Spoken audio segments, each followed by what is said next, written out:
People pleasing is toxic. And I do not mean that metaphorically. I don't mean that hyperbolically. I don't mean that as a figure of speech. I mean it in the most literal sense I could mean it.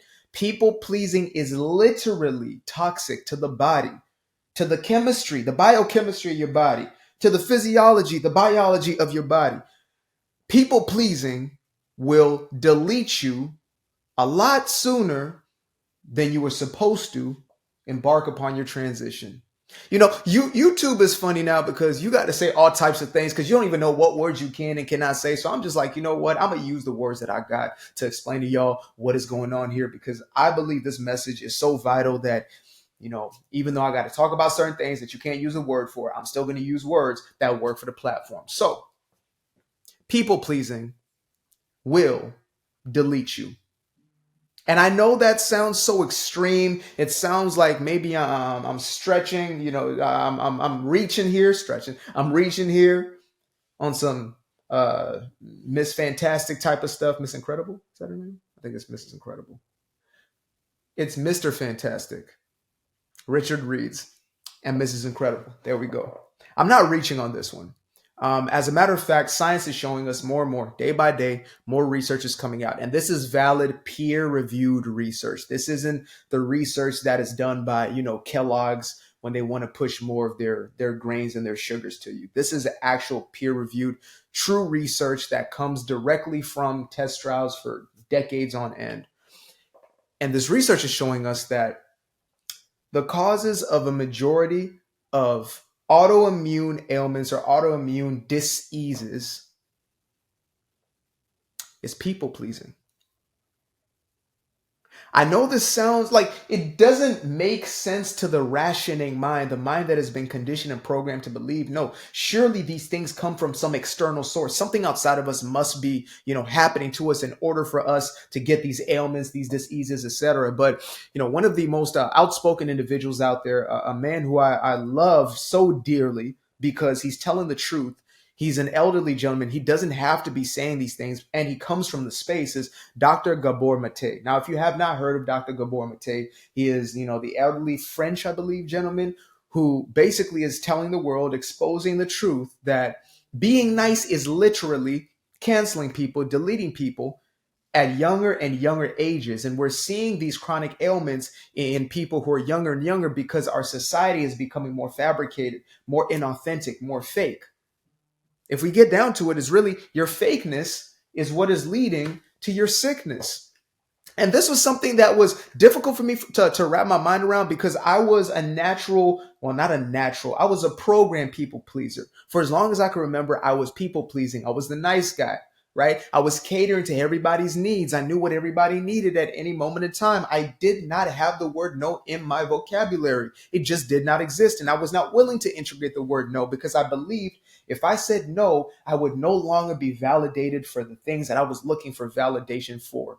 I believe I was inadequate. I was unworthy. That was a part of my social Christian conditioning, my fundamentalist Christian conditioning, aka my cult conditioning, right?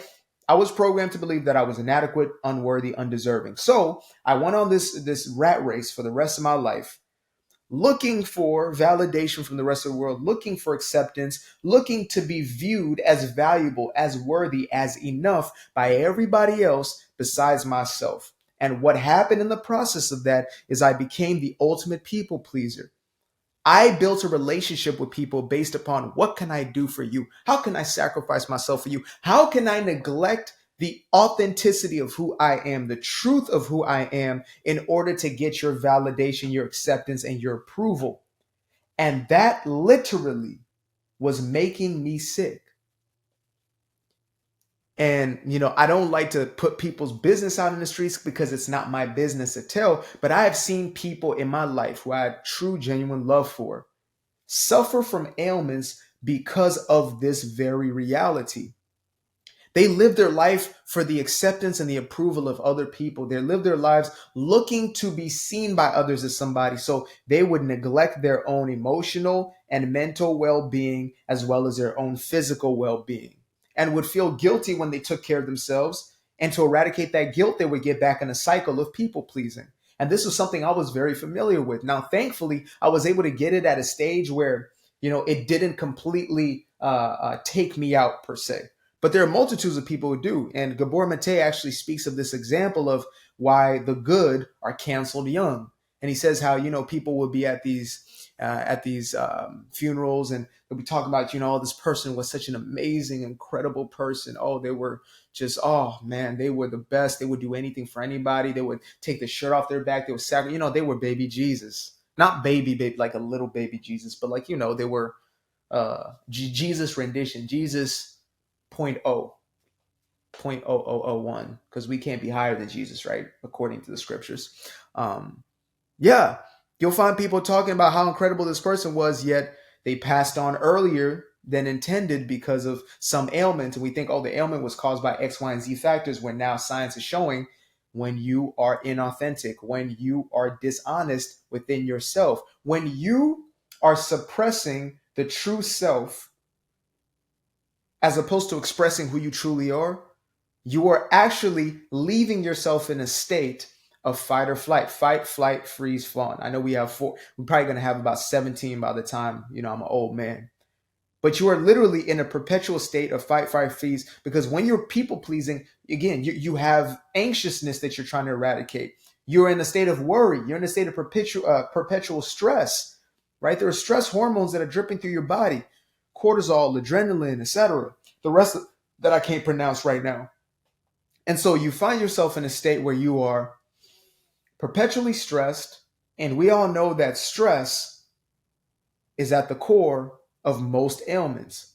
They say more than 70% of doctors' visits are rooted in stress, and that's just as far as statistics that we have right now. It's a little higher than 70, but that's the stats we have right now. I believe as time goes on, we're going to realize it's even greater than that. Research is also showing that less than 5% of ailments are actually genetically caused. And that number is getting smaller and smaller. We're realizing that it's not the genes that are doing it. It's not the genes that are just automatically expressing something. The genes are turned on by stress responses. And there's no greater stress on the body than inauthenticity. And I know we think to ourselves, surely there's nothing to inauthenticity. Like I can just pretend and wear the mask for a little bit or be somebody that I'm not, or whatever. Like there's no consequences to something as innocent as that. But when you really think about it at its core, when you think about what inauthenticity is, it is literally the suppression of your true state of being. It is saying no to you emotionally, mentally, physically, in most cases, right? So you ignore your own mental and emotional state. And we all know the importance of mental health in the 21st century. We're now coming to understand this, right? It's taken us long enough, but thankfully we are actually here at this point in time. So we neglect our own mental and emotional states, which is literally producing our lives. This is literally the core or the center of our existence. It starts mental and emotional and then is expressed physically. And so when the physical body starts to demonstrate these dis-eases, and look at the words, the breakdown. I know some of y'all already heard this before, but it's literally a dis-ease, which means a lack of ease, which means a lack of harmony or lack of homeostasis. So the body is simply thrown out of whack. It's thrown out of ease, and it's done so through stressors. And those stressors are psychological as well as sociological, or I don't even know if sociological is a word, but sociology and biology are the two factors that contribute to that. And according to Dr. Gabor Mate, this checks out on all the research. Sociology, which is your environment, the people around you, etc., and your psychology. And if you want to condense it, the sociology, or the people around you, the relationship dynamics, the environment that you have, the people in that environment are going to contribute to your psyche. And that's where everything is playing out. The game of life is a psychological game. So if you are suppressed and repressed psychologically, if you're unexpressed psychologically and emotionally, you are holding back from expressing your authentic emotions, from investigating your emotions, from allowing your emotions to be the guidance system that they're meant to be. When you live a life like that, you are bound to find yourself becoming diseased or in a state of illness every single time. It's almost a miracle when it does not happen in that way. And we get indicators and signs all along the way. It doesn't happen all at once, right? Like when you're somebody who holds on to bitterness and resentment and you're just holding on to it. Maybe you told yourself you don't care, you forgave, you let go, but you're holding on to that resentment. You first feel it in your temperaments, in your attitudes, in your moods, right? You have these low moods, you have these dense emotions, but you pretend it's not there. You pretend it's not there. You pretend it's not there. And you start to have maybe a few physical symptoms. You pretend it's not there. Decades may go by. And now eventually your heart is giving out. And you call it a heart attack when your heart never attacks you. It can't attack you. It's not against you. Our bodies are for us. They're literally working. They are us, right? They're working for our greatest good. But then we blame the heart as opposed to the condition of our own heart, the condition of our own mind, the things that we've been holding on to that have caused that very thing. And we grow up in these households where we feel we cannot express ourselves, otherwise we'll be in danger. We will be a threat. And so we acclimate ourselves by deceiving us as well as those around us by becoming something else. You know, we're taught that if you are to receive my love, quote unquote love, it's not true love, but if you're to receive this love, you're going to act in a certain way. If you don't act in that way, you will not receive my love. You will not be tolerated in this household, in this environment, if you show up in a certain way. And so you start to create facades. You start to create caricatures.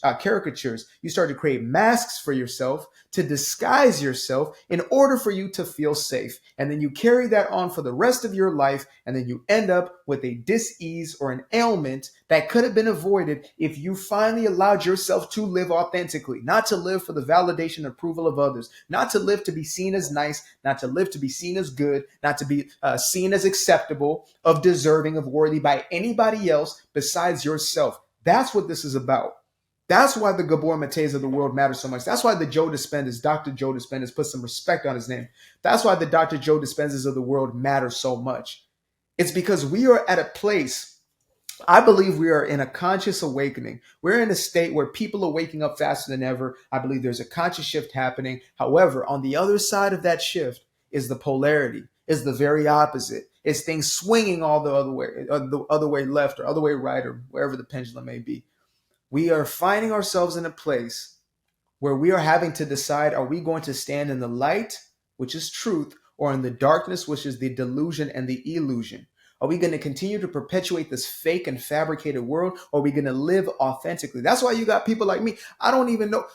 I probably have 17, 15 times in this video, and I don't care because I'm just going to be who I am. I'm going to show up how I show up. I don't need to fabricate. I don't need to create an image for you guys. I don't need to write a script in order to show up in a certain way. I don't need to do any of those things. I just need to tell the truth from where it's coming from, which is within myself. And that's how we need to be living our lives. Not for you to do what I'm doing. Not for you to wear this striped shirt looking like a 1500s prisoner. You need to go out there and live your life authentically, live in truth, live in the spirit of authenticity, not just to be seen as authentic, right? Buzzword, authenticity. Oh, I am authentic now. Let me live authentically. 17 steps to authenticity. No. We have to find ourselves going within, get to a place where we start to go within and rediscover who we are and allow that person to be expressed into the world. So that being said, I'm going to authentically express my very first published book, Doing Me Guilt-Free, Breaking Free from People Pleasing and Unleashing Your True Personal Power. Make sure to get yourself a copy of one of these at your local link in the bio or description. Should be in the description. Appreciate you guys for tuning in. Let me know if you have anything else on the subject matter you want me to dive into. I might just do a video breakdown of one of Dr. Gabor Matés' works because I mention him in every book. I mean, that's the first published book. And I have books coming out that I have manuscripts to already. But yeah, in those manuscripts, I speak of Dr. Gabor Maté a few times because this message matters. People are suffering for reasons they should not be suffering. People are suffering when they do not need to be suffering. And it's time for us to step into a place of wholeness, to get to a place where we are finally expressed. Appreciate you guys for tuning in. Namaste. Namaskar.